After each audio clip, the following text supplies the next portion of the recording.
So in today's video, we're going to be going through the strategic steps that you can take when you're fighting through this plateau, because it could be a really frustrating time when you've been putting all that work in, all that progress has all come to a halt on the scales and you just can't quite work out what's going on. So this is going to be a really important phase for you right now, and we're going to be giving you all the tools that you need to break out this plateau and get yourself back on track. So let's kick on. Okay, so the first thing we're going to be talking about is the physiological adaptations, what occurs when you're going through this plateau. Because at the end of the day, your body is the greatest adapter. So when you're on a diet and you're doing the same thing over and over again, your body is going to adapt to what's going on and produce the same outcome. So we need to trick the system. We need to create change. The body has to sense change in order to break out this plateau. So now we know the body needs change. Let's look at a few steps that we can take to break out this plateau from a nutrition standpoint. Okay, so step number one is all about restructuring the food plan. So if you're eating healthy Monday to Friday and at the weekend you want to go out, have a few meals, have a few cheat meals with family, we need to reshuffle things around so we're keeping a healthy balance over the weekend, perhaps moving that cheat meal from the weekend to in the week when you're at your most busiest, so you're more likely to burn it off throughout the day. The next one is, if you're on a low calorie diet, 1200 calories under, we need to break the diet. We need to refuel the body. We need to reset the calories. So what I recommend is you, by increasing your calories by at least 20 to 30% by a couple hundred calories, just to break that cycle. If you're a little bit tentative or unsure, it's okay. Increase your calories on training days so your body uses that energy as fuel. So when you're increasing your calories, to avoid going to that fat storing phase, just increase your calories with the right nutrition that's healthy, that's good for digestion, that's high in fiber, that's full of vitamins and minerals, as opposed to your typical sugars, biscuits, crisps, waffles. You know what I'm talking about. So let's move on to the next thing. So improving our digestive system. Your body is only as healthy as its digestive system.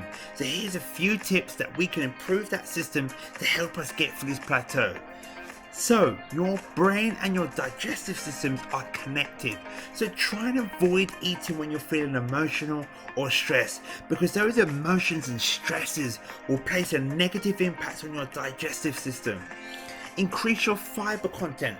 Make sure you're getting enough fiber into the system that make you feel fuller for longer. It will digest more slowly into the body and will definitely help with your weight loss. So stuff like nuts, cucumbers, oats, blueberries. Eliminating toxic foods like sauces, processed food, biscuits, and staying hydrated. So let's have a look from an exercise perspective. So the first one, are you just doing one form of exercise? So just running on the treadmill, doing the same thing all the time. So perhaps increase the intensity of your workout by reducing that rest time, by trying some new exercises, by maybe doing some weights to help you, doing some compound exercises like deadlifts, squats, working on some larger muscle groups.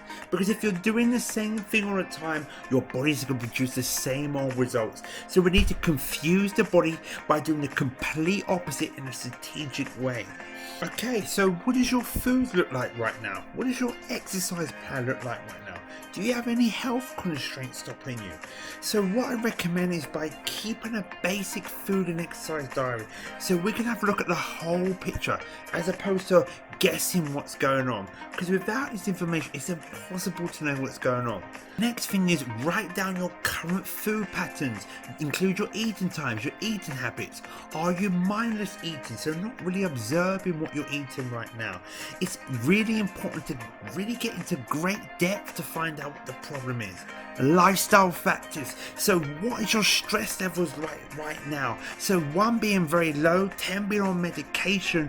How can you decrease those stress levels? And are you getting enough sleep? So 8 to 10 hours means very good, and 4 to 6 is very minimal.